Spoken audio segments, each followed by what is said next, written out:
الدراسي والمهني. أهلا بك سيدي، جمعة مباركة. جمعة مباركة أستاذ زهور، وشكرا عليك على الاستضافة، وتحية خالصة إلى الطاقم العامل معك ولجميع متابعي قناة النهار. شكرا، لا شكر على واجب. إذا سنتحدث سيد رمضاني بداية حول يفصلنا يوم فقط على الامتحان شهادة البكالوريا، ونعلم قبل كل امتحان سواء المترشح أو حتى الأولياء يكون هناك ارتباك، يكون هناك ضغط، خوف من هذا الامتحان. أهم النصائح نقدمها بداية ليلة الامتحان. بطبيعة الحال أستاذتي الكريمة، بالنسبة لامتحان شهادة البكالوريا يفصلنا عليه إلا سويعات قليلة. ابتداء ان شاء الله يكون ابتداء من يوم الاحد، يختتم يوم الخميس باذن المولى عز وجل.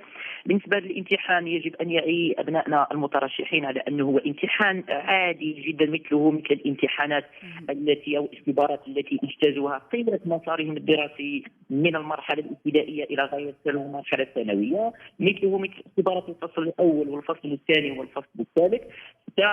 يجتازون الامتحان هذا في المواد التي درسوها والمقرر الذي درسوه، ولن تأتي الأسئلة خارج هذا المقرر الذي درسوه في مختلف المواد الدراسية. لذلك يجب أن يعي أبنائنا التلاميذ بأن كل الظروف ستكون ملائمة من أجل نجاحهم في مراكز الامتحان او حتى بعد مراكز الامتحان، بعد انتهاء الامتحان والانتقال الى مرحله التصحيح الخاصه باوراق الاجابه الى غير ذلك. هنا يكون بالنسبه لنا مرحله التعليم الثانوي ومرحله امتحان شهاده البكالوريا هو مهم جدا للانتقال من طور هو الطور الثانوي العام والتكنولوجي الى مرحله جديده تسمى بمرحله التعليم الجامعي او التعليم العالي والبحث العلمي. صحيح انه هناك له نكهه خاصة جدا. هذا الامتحان هو عرض تربوي، وهو أيضا مهم جدا في مسار الحياة الخاصة بالتلميذ. القلق الخاص بالامتحان هو قلق عادي جدا، عندما ندخل إلى مرحلة جديدة لم نجتزها من قبل حتى في حياتنا اليومية يكون هناك قلق.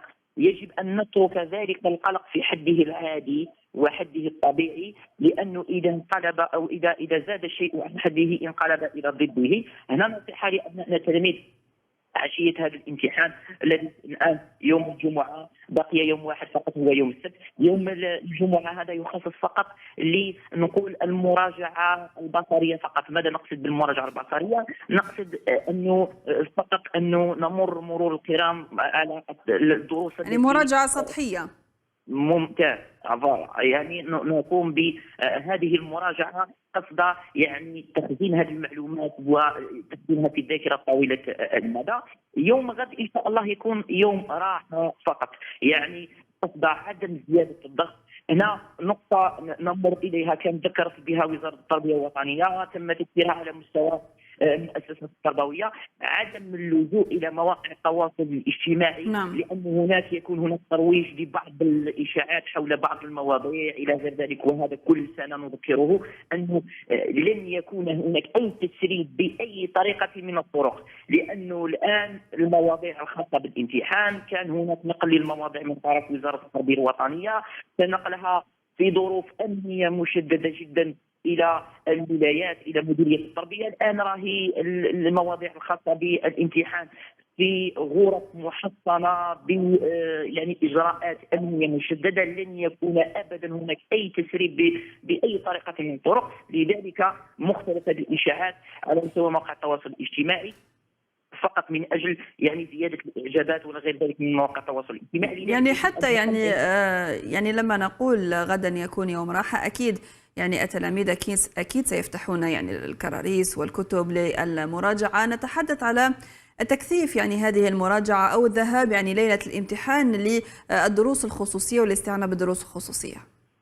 بطبيعه الحال احنا كمستشار التوجيه وارشاد المدرسي المهني خلال الحصص الاعلاميه التي نقدمها خلال الموسم الدراسي، وكذلك مختلف المقابلات الارشاديه التي نقوم بها مع الساده الاولياء وابنائنا المترشحين، دائما ما نذكرهم على هذه الاجراءات. بالنسبه لي اليوم الاخير يكون فقط كنا مراجعه نظريه فقط، يعني عدم تكثيف تلك المراجعه، لانه الجهاز العصبي الان يكون يحتاج الى نوع من الراحه، مهم. تغذيه سليمه، اخذ قسط راحه، عدم السهر، لانه الكثير من ابنائنا التلاميذ خلال السنوات الماضيه عندما عملنا في مراتب الامتحان يعني للدعم النفسي الخاص بابنائنا التلاميذ كمستشار التوجيه والارشاد المدرسي والمهني، كثيرا ما تاتينا العديد من الحالات التي تعاني من الارق الليلي ليله الامتحان يوم السبت الى يوم الاحد، يعني يكون هناك سهر الى غايه الثالثه صباحا، الرابعه صباحا، ومراجعه الى غير ذلك، مما يدخل التلميذ الى قاعه الامتحان يدخل بارق نفسي، يعني توتر، عدم استذكار المعلومات الى غير ذلك. لذلك دائما ما نقول انه اليوم الاخير يخصص للراحه النفسيه، وكذلك تقديم الدعم النفسي من طرف الاولياء، من طرفنا احنا كمستشار التوجيه، من طرف المجتمع، لانه ابنائنا التلاميذ الان مقبلين على الامتحانات، يعني منقوش مصيريه، امتحانات عاليه جدا للانتقال من مرحله الى مرحله جديده، من مرحله التعليم الثانوي او مرحله التعليم العالي والبحث العلمي. الان ليله الامتحان يعني يجب ان ياخذ قسط من الراحه. اليوم الجمعه ياخذ نوع من المذاكره، يكون هناك مذاكره ومراجعه بسيطه جدا لمختلف المواد التي يعني مختلف المقرر الدراسي لمختلف المواد الدراسيه. اليوم غادي يكون يوم راحه يعني تفريغ الذهن نتاعو من الافكار السلبيه ومن الامور التي وتحضير الأدوات الخاصة بالامتحان، يعني فيما يخص بطاقة التعريف الوطنية. نتحدث أيضا على مختلف الأدوات، السيالات إلى غير الأقلام، يعني إلى غير ذلك.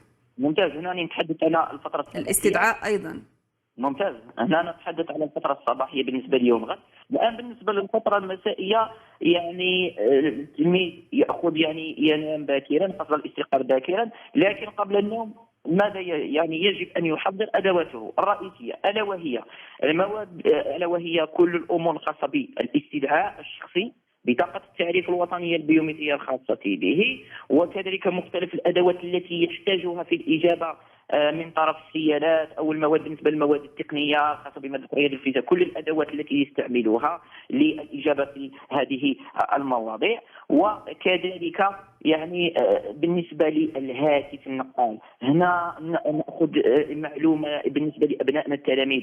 بالنسبة للهاتف النقال أحسن حاجة أنه يتركها في المنزل، وإلا إذا دل الهواتف النقالة الخاصة به لا يدخلها إلى قاعة الامتحان، بل يتركها عند القاعة المخصصة لحفظ هذه الهواتف النقالة، لأنه دائما ما نذكر أن هناك إجراءات صارمة جدا بالنسبة لحالات الغش التي تصل إلى أمور خاصة بالسجن وعواقب مشددة إلى ذلك. هنا أبناء التلاميذ ننصحهم بالابتعاد تماما على هذه الأمور الخاصة بالغش. لأنه في بعض الأحيان يعني التلاميذ من كثرة الضغط، خاصة يعني بين الفترة الصباحية والمسائية، ربما سهوا منهم يعني ينسون الهاتف في الجيب إلى غير ذلك، يعني نصائح نقدمها لهم.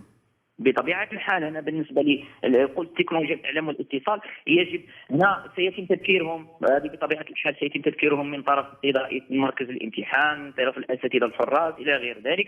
هنا أطمئن أبنائنا التلاميذ من هذا المنبر أنه كل الإجراءات على مستوى مراكز الامتحان او مديريه التربيه او وزاره التربيه او فروع الديوان الوطني لامتحانات المسابقات، كلها من اجل الضمان الراحه الخاصه بابنائنا التلاميذ يعني اجتياز هذا الامتحان في احسن الظروف لقصد النجاح باذن الله عز وجل. الان نطلب من ابناء التلاميذ عدم الدخول في قلق نفسي زائد، الارتياح، كذلك يعني التفكير بإيجابية نحو الامتحان. بطبيعة الحال ربما ستكون هنا كل موضوع من المواضيع يجب أن يكون اختيار عند. سنتحدث على هذا النقطة سيد رمضان، يعني تحدثنا على ليلة الامتحان، سنتحدث على يوم الامتحان فقط. نتوقف عند فاصل إشهاري ولا نعود.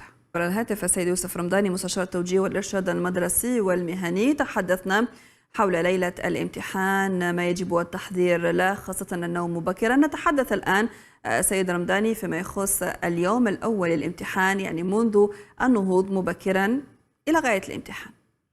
ممتاز. أولا تحية مجددة لكم.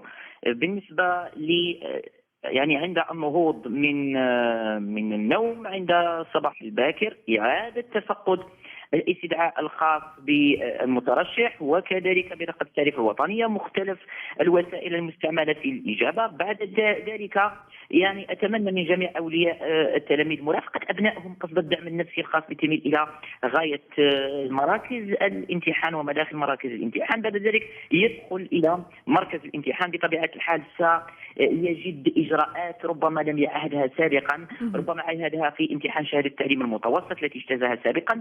نفس الإجراءات من كل الظروف الأمنية ستكون ملائمة خاصة بهذا الشأن. كذلك سيجد مؤطرين جدد، سيجد أيضا رئيس مركز، سيجد أساتذة حراس إلى غير ذلك. ربما كل الإجراءات والتوجيهات ستقدم لهم من الدخول إلى مراكز الامتحان. أول شيء سيقوم بتقديم ذلك الهاتف النقال إلى القاعة المخصصة لحفظ هذه الهواتف وتسلم ذلك الرقم الخاص بالرقم الذي وضع فيه الخاص بالهاتف النقال، يحتفظ به قبل تسلمه لاحقا. يقوم بالتوجه إلى القوائم الخاصة بالمترشحين وتفقد المكان الخاص أو القاعة التي سيجتاز إليها. يدخل إلى قاعة الامتحان بكل أريحية، يذهب إلى مكانه المخصص. هنا قبل الدخول إلى القاعة يجب أن يترك أي أمر خاص، محفظة، كراريس، أوراق إجابة، أوراق خاصة بالدروس إلى غير ذلك، يتركها خارج قاعة الامتحان. يدخل إلى قاعة الامتحان إلى القاعة المخصصة لإجتياز الخاصة به، يبحث عن اسمه، يجلس، يقرأ أذكار الخاصة بالامتحان، يتنفس تنفس عميق قصد إزالة ذلك القلق النفسي الذي يكون قبل أول امتحان. ثم عندما يقدم له الأساتذة الحراس أوراق الإجابة وكذلك أوراق الوثائق. بالنسبة لأوراق الإجابة يبدأ أولا قبل توزيع المواضيع يبدأ بتدوين المعلومات الخاصة بالاسم واللقب، تاريخ الميلاد، كذلك رقم التسجيل، ونؤكد على رقم التسجيل، إمضاء المترشح، وكذلك المعلومات الخاصة بمركز الامتحان والمادة الخاصة بذلك إلى غير ذلك. بعد ذلك يعني يبدأ في قراءة الأذكار قصد مساعدته على خفض ذلك القلق النفسي الذي يكون قبل أول امتحان. بعد ذلك السادة الحراس كذلك سيقدمون توجيهات لأبنائنا التلاميذ الذين ربما نسوا كما قلت سابقا، نسوا الهواتف النقال لديهم إلى غير ذلك أو الكراريس أو غير ذلك. يقومون بتوجيه مختلف التوجيهات التي ستكون في مصلحة التلميذ بطبيعة الحال. بعد ذلك يعني تقدم لهم المواضيع. هنا في كل امتحان أو في كل مادة من المواد هناك موضوعين كما أشارت الزميلة في التقرير الصحفي، هناك موضوعين لكل مادة. يبدأ بقراءة يعني المادة الأولى ستكون مادة اللغة العربية وأدبها. يعني دائما الموضوع الأول سيكون في أو المادة الأولى هي مادة اللغة العربية دائما ستكون في متناول التلميذ، تكون مدخل إلى امتحان شهادة البكالوريا. يبدأ في قراءة الموضوع الأول والموضوع الثاني من الجمهورية الجزائرية الديمقراطية الشعبية إلى غاية آخر نقطة من هذا الموضوع الأول ثم الموضوع الثاني، وأمامه ورقة الوثائق. يعني يقرأ، يعني عندما يقرأ أي سؤال يقرأ الموضوع بكأنه موضوع أول الموضوع الثاني. عند أي سؤال ربما قد تأتي إليه فكرة من الأفكار، ربما عبارة، ربما حرف، ربما غير ذلك، يتم تدوينها من ورقة الوثائق. لأن تلك نعتبرها تلك الأمور التي تأتي للتلميذ في عند قراءة ذلك السؤال هي الكلمات المفتاحية للإجابة على ذلك السؤال، يقوم بتدوينها على ورقة الوثائق. لأن استعمال ورقة الوثائق هي أمر ضروري جدا في تحيين مختلف تلك المعلومات وإعادة صياغتها للإجابة الصحيحة. وبعد ذلك قراءة الموضوع الأول واستعمال ورقة الوثائق، ثم الانتقال إلى الموضوع الثاني وقراءته من أول كلمة إلى غير الكلمة، وأيضا تدوين مختلف هذه المعلومات على ورقة الوثائق، مختلف المعلومات التي تأتي له. بعد ذلك يبدأ في المقارنة ما بين الموضوع الأول والموضوع الثاني، أي الموضوعين يمكنني أن يتحصل على النقاط أكثر. ممتاز. يعني أتحصل على أكبر عدد ممكن من النقاط. عندما أجد الموضوع المناسب لي شخصيا ماذا أقوم؟ أقوم بعزل الموضوع، يعني إذا اخترت الموضوع الثاني أقوم عزل الموضوع الآخر، أو الموضوع الثاني أقوم عزل الموضوع الأول. عندما أقول عزله نهائيا أي وضعه في جانب الطاولة وعدم الرجوع إليه، نسيانه تماما، والقيام بالإجابة عن الموضوع. ننصح أبنائنا التلاميذ ببداية الإجابة على الأسئلة السهلة، لأن هذه الأسئلة دائما ما نقول التي تفتح الشهية للتلميذ والراحة النفسية إلى غير ذلك للحصول على نقاط اكبر. هنا نطمئن ابنائنا التلاميذ ان الموضوع الساده المفتشين او الساده الاساتذه الذين قاموا بصياغه هذه المواضيع امتحان شهاده البكالوريا في مختلف المواد، يعني كان هناك ربما ستكون هناك مواضيع تجزؤ في صياغه المواضيع. هناك اسئله سهله، اسئله نوعا ما تكون صعبه، ثم اسئله صعبه، وهذا هو الموضوع الذي يكون بشكل طبيعي. اذا هنا يبدا في الاجابه على الاسئله السهله، ثم الانطلاق الى الاسئله التي تكون نوعا ما صعوبه، ثم يترك الاسئله الصعبه في الاخير. وهناك يعني لازم يجب ان يعي ابنائنا التلاميذ بانه يعني هناك من المواضيع ممن تاتي نوعا ما سهله، نوعا ما يعني صعبه، وهناك بعض حسب مستوى التلميذ. لكن على العموم ستكون كل المواضيع الخاصة بامتحان شهادة التعليم الثانوي العام التكنولوجي هي شهادة البكالوريا في متناول جميع التلاميذ. نعم. لأنه الآن التعليمات تاع وزارة التربية الوطنية أن الأسئلة ستكون حسب المقرر الدراسي الخاص بالتلاميذ الذين درسوه. وهنا بالنسبة عندما يكمل الامتحان الخاص بالاول، هنا دائما مركز على بعض المعلومات. نعم. هنا عندما يكمل الموضوع الاول، يعني مثلا الماده الاولى، ويخرج الى قاعه الى القاعه على الساحه للراحه الى غير ذلك، يعني قصد الانتظار الى الانتقال الى الاختبار الثاني او الامتحان الثاني، هنا لا يقوم هناك بعض الاشياء التي يقوم بها ابنائنا التلاميذ هي امور خاطئه جدا. يبدا في النقاش، مقارنه الاجوبه. نعم.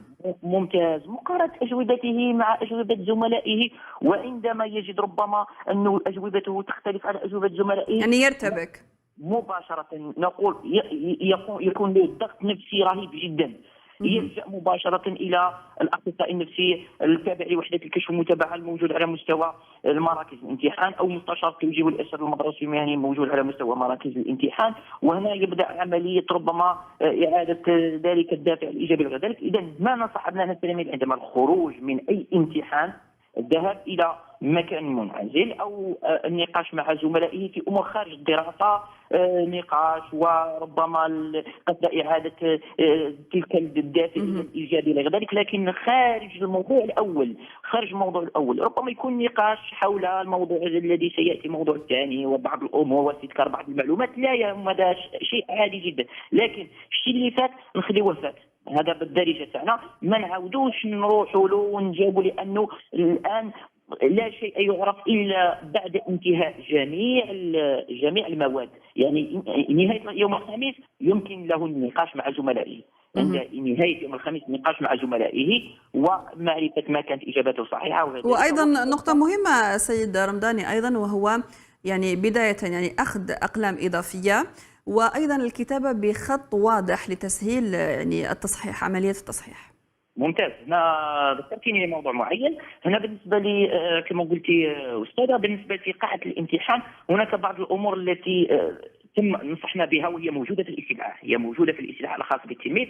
هنا دائما ما نركز على معلومات معينه. اول شيء هو الكتابه بقلم واحد، اما ان يكون قلم ازرق او قلم اسود فقط. نعم، يعني لون واحد فقط. كتابه قلنا المعلومات الخاصه بالتلميذ بشكل واضح. كذلك عدم القيام بإدراج يعني بعض المعلومات أو بعض الأمور الخارجة عن الإجابة، مثلا التوقيع، مثلا ذكر الاسم واللقب الخاص به في الإجابة، يعني بعض الأمور التي توحي بأنه يعني أنه هذا التلميذ وضح بهويته داخل. نعم، رقم التسجيل أيضا. بطبيعه الحال او الامضاء او غير ذلك. وحتى انه على مستوى الاوراق الاجابه الاضافيه لا يكتب اسمه ولقبه، لا يكتب اسمه ولقبه، يكتب فقط الترقيم في اخر الصفحه، يكتب مثلا 4 أو 5 أو 6 فقط. ويقوم الاستاذ الحارس ب يعني لست تلك الاوراق الاجابه الاضافيه مع اوراق الاجابه الرسميه، وكذلك عدم ادراج الاوراق الوثائق داخل اوراق الاجابه لانه لا تؤخذ بعين. نعم سيد رمضاني، فقط أكد لنا فقط على هذه النقطة فيما يخص يعني الإجابة في الورقة المزدوجة، وبعدها إذا كانت هناك أوراق إضافية يجب إعادة كتابة رقم التسجيل فيها. لا، هنا سيدتي الكريمه بالنسبه لاوراق الاجابه الاضافيه لا يعني لا يكتب فيها لا رقم التسجيل ولا اي معلومه توحي الى التلميذ، يعني فقط ترقيم الخاص ب يعني الصفحه. هناك الورقه فيها تقريبا 4 صفحات، هنا الصفحه الاضافيه تحت يكتب التلميذ 5، ثم يقلب الورقه يكتب 6 فقط. لانه لماذا؟ لانه الورقه الاضافيه سيتم يعني وضعها مع ورقه الاجابه الخاصه بالتلميذ، الورقه الخاصه بالتلميذ يتم وضعها لانه ستنتقل الى مرحله اخرى. هنا قبل ان ننتقل لمرحله اخرى، هنا دائما كما ذكرت انه يجب على التلميذ ان ياتي بوسائل اضافيه، مثلا او سياله اضافيه، مثلا يكون كود اضافي، مثلا يكون آلة حاسبه اضافيه، تفاديا لاي ضغط ربما او عطب في هذه الوسائل. كما قلت بالنسبه لاوراق الاجابه الاضافيه لا يكون فيه لا امضاء، لا ادراج الاسم واللقب، لا ادراج رقم التسجيل، لا اي امر توحي بهويه التلميذ لانه ستدرج مع اوراق الاجابه. وهذه الاوراق ستمر الى بعدما المركز الاجراء يتم نقلها مساء الى مديريه التربيه. مديريه التربيه في صبيحه الغد مثلا المواد نتاع يوم الاحد، يوم الاثنين صباحا اين تنقل مباشره الى مراكز التجميع والارسال. مراكز التجميع والارسال، يعني هنا يجب على التلميذ ان يعي بان الاوراق الاضافيه او حتى اوراق الاجابه يعني لا يذكر فيها اي معطيات او اي امور توحي بهويته، ما عدا في الجزء المخصص بالاسم واللقب ورقم التسجيل المخصص لهذا الشان. طيب، كسؤال ختامي فقط سيد يوسف رمضاني، أيضا بالنسبة للأولياء نصائح يعني بعد خروج أو عودة أبنائهم إلى المنزل بعد الامتحان الأول، يعني عدم كثرة الأسئلة إذا كان يعني هل عملت جيدا أو ربما حتى تصحيح بعض المواضيع. بارك الله فيك، والله أشرت إلى نقطة مهمة جدا. دائما ما ننصح أبنائنا والتلاميذ وكذلك السادة والسيدات الأولياء بهذا الأمر. هو معلوم انه بالنسبه للساده الاولياء انه في كثير من الاحيان نلقاهم هما مضغوطين نفسيا اكثر من التلميذ واكثر من المترشح.